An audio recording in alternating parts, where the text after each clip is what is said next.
Full Cast Audio presents Am I Blue? By Bruce Coville.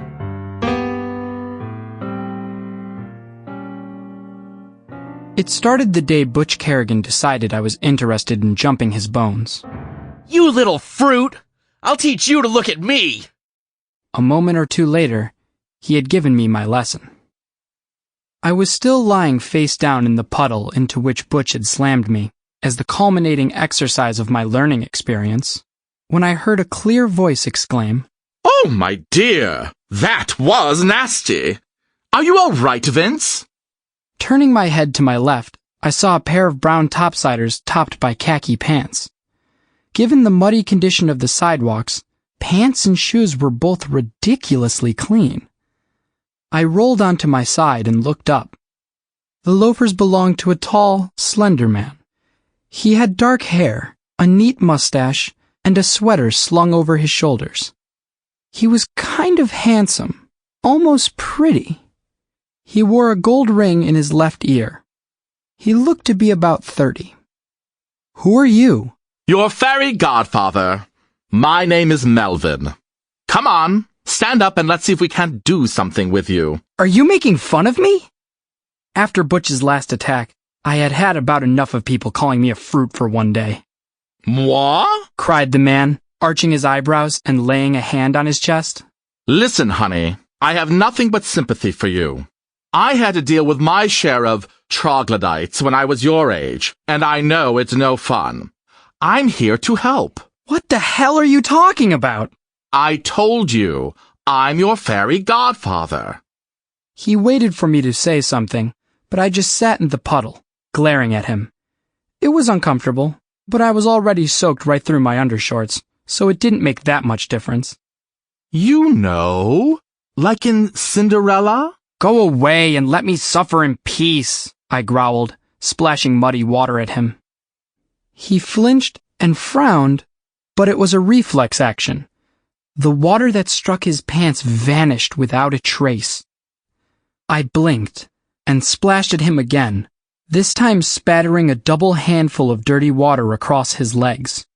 "Are you angry, or just making a fashion statement?" I felt a little chill.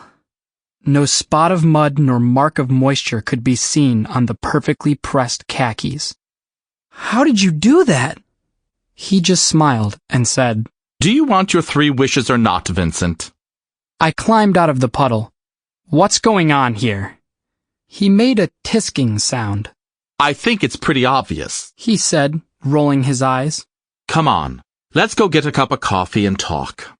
All your questions will be answered in good time." The first question I thought of was, how much trouble is it going to give me to be seen with this guy? With Butch and his crowd already calling me faggot and fruit, walking around with a guy who moved the way Melvin did wasn't going to do anything to improve the situation. The first question I actually asked was, "Do you have to walk like that?" "Like what?" "You know," I said, blushing a little. "So swishy?" Melvin stopped. "Honey, I gave my life to be able to walk like this. Don't you dare try to stop me now." "Don't call me honey!" He sighed and rolled his eyes toward the sky. "I can't say you didn't warn me," he said, clearly not speaking to me.